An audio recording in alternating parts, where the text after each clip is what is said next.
Assalamualaikum. Hi friends, this is Fatima's Vlog. இன்றைக்கி நம்ம கிச்சனில் என்ன சமைக்க போகிறோன்னா கீ ரைஸ். எப்படி செய்யுதுன்னு பார்த்துடலாமா?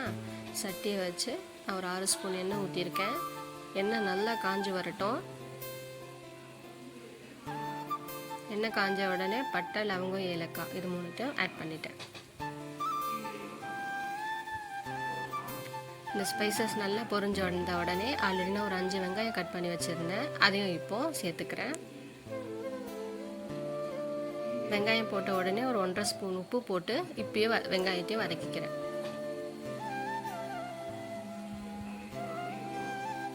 வெங்காயம் நல்லா வெந்து வரட்டும். வெங்காயம் வதங்கின உடனே 2 தக்காளி கட் பண்ணி வச்சுருந்தேன். அதையும் இப்போது சேர்த்துக்கலாம். வெங்காயமும் தக்காளியும் நல்லா இப்போ வதக்கிக்கலாம்.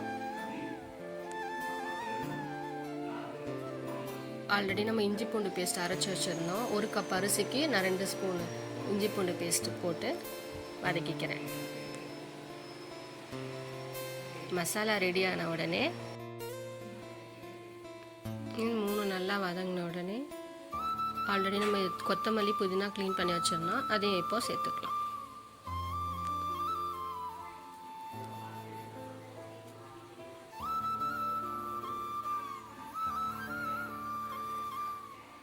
நான் இப்போ புழுங்கல் அரிசியில் தான் ரைஸ் செய்ய போகிறேன். அதனால் 1 கப் அரிசிக்கு 2 கப் தண்ணி ஆட் பண்ணிக்கிறேன்.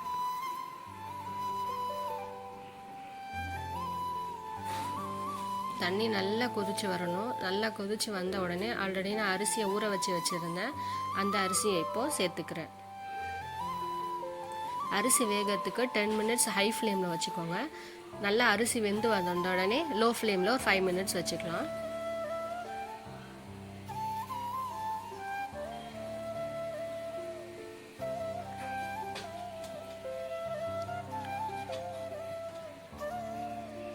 அரிசி இப்போ சாப்பாடு நல்லா வெந்து வந்துருச்சு. இப்போ நான் தம் போட்டுக்க போகிறேன். அப்போ தான் கீழே தண்ணியில் இருந்தால் கூட இழுத்துரும். இந்த மாதிரி ட்ரை பண்ணி பாருங்கள். தோசைக்கல் வச்சு தம் போட்டுட்டேன்.